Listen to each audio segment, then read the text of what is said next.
Turns up business news now. Trade ministers are looking to industrialize the pharmaceutical industry through the Africa Continental Free Trade Area. They believe that removing the trade barriers could help the continent's healthcare system to eliminate bottlenecks hindering growth. Newzroom Afrika's business reporter Ntokozo Khumalo earlier spoke to Aspen's Dr. Stavros Nicolaou about how the pact will help the sector. Throughout the year, we've been talking about pharma after and the opportunities there, and today we're seeing South Africa launch and taking those products to the rest of the continent. From a pharmacare point of view, talk us through where we are there. Firstly, thanks very much for having me.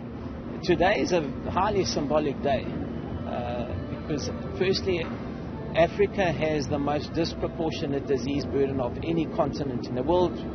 We know, and we're not going to repeat what happened during COVID, but suffice to say there were vast healthcare inequalities that manifested. They manifested because Africa did not have its own capacity and capability.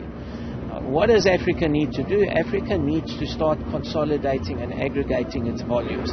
Because if we wish to industrialize the continent, and the President Ramaphosa made the comment earlier very succinctly, he said what we are known for as a continent is we mine raw materials and we ship them elsewhere, and then we buy their finished products at 20, 30 times the price.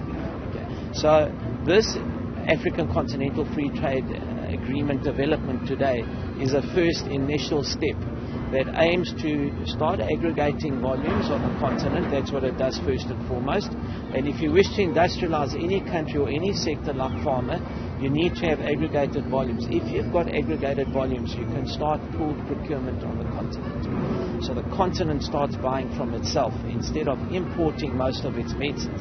And with Aspen Pharmacare being one of the biggest pharma companies in Africa, how will you then help to drive this even further, as well as develop that infrastructure on the continent so that we can see that industrialization take place? So look, at present the picture is that Africa imports most of its medicaments.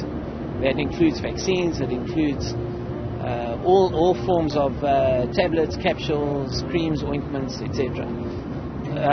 So the first step here is to get the political buy-in, which we are starting to get through the African Union and in particular the Africa CDC. So there's an initiative called the Partnership for Vaccine Manufacture on the Continent, the PAVM, that gives the political will.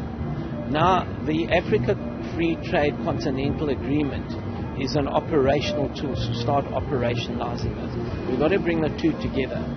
But the most important thing is you have to have a mindset in the health departments, all 54 on the continent, to say there are immense benefits to buying these products locally.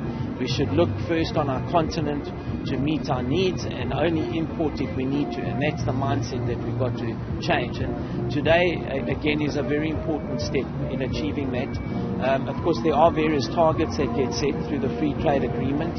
And I think those targets will also help to drive a particular mindset in the procurers of medicine on the continent. And that means health departments, governments on the continent, but also the multilateral procurement institutions such as Gavi, such as PEPFAR, UNAIDS, and others. Dr. Stavros Nicolaou, thank you so much for talking to us as always. And of course, that's Aspen Pharmacare Executive Stavros Nicolaou, just talking us through the opportunities that the African Continental Free Trade Area Agreement brings for not just the industry, but the continent at large. For Newzroom Afrika, I'm Ntokozo Khumalo in Durban.